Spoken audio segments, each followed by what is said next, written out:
1 in 7 people in the UK have a gym membership. In America, it's 1 in 5. But it's not just Europeans and North Americans who have caught the fitness bug. In Africa and the Middle East, Saudi Arabia has the second highest fitness club revenue. Only South Africa brings in more. Are you sacrificing your financial fitness for your physical fitness? What if I told you that your pursuit of a healthy body could be hurting your financial future? The fitness industry is a multi-billion-dollar machine, and while staying fit is important, it can also be a hidden drain on your bank account. Can fitness actually bankrupt you? Let's break it all down. Welcome to Inkari It's Time, where we navigate life with purpose. I'm Kondos, and today we are talking about the hidden cost of fitness, gym memberships, supplements, expensive workout gear. These expenses add up fast. But is there a smarter way to stay fit without breaking the bank? Let's dive in. The cost of staying fit.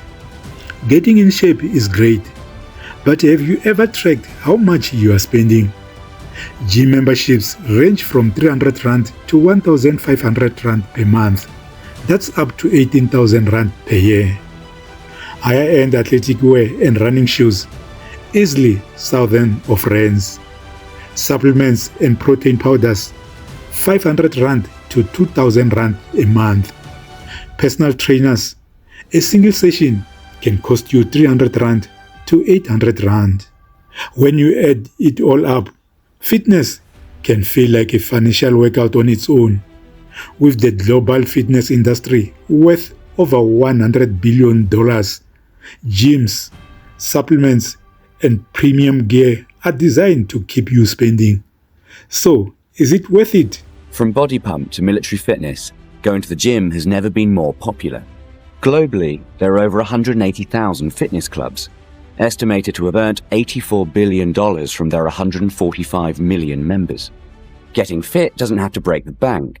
Budget gyms are muscling in on the action, growing faster than any other part of the sector, roughly 200% since 2011. Like most New Year's resolutions, the enthusiasm of new gym membership doesn't last long.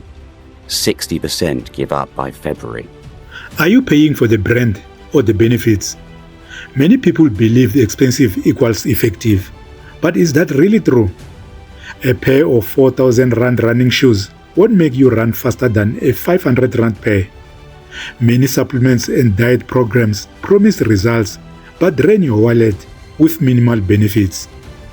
Smart fitness without financial stress. Ditch the gym membership. Use free workout apps, bodyweight exercises, and outdoor training.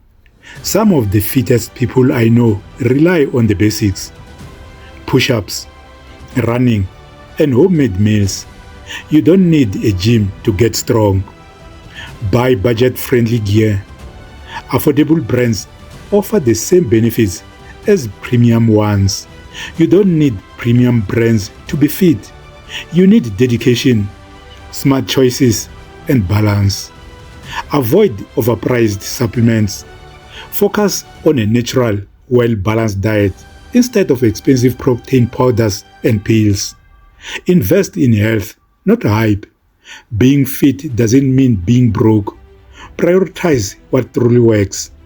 The real game changer: shifting your mindset. Fitness isn't about spending, it's about consistency. Fitness is essential, but so is financial health. So, can fitness bankrupt you? Only if you let it. The key is being mindful of your spending while still prioritizing your health. You can achieve both financial fitness and physical fitness. It's all about making smart choices. You don't have to choose one over the other. By making smart financial choices, you can stay fit without sacrificing your wealth. It's all about balance. Now, I want to hear from you. Are people overspending on fitness? Have you ever gone overboard? How do you stay fit without breaking the bank?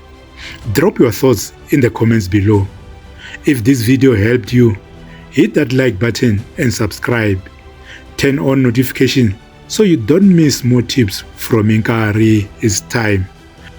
Up next, check out my next video on budget-friendly fitness hacks that actually work. See you there. Thank you for watching and take care.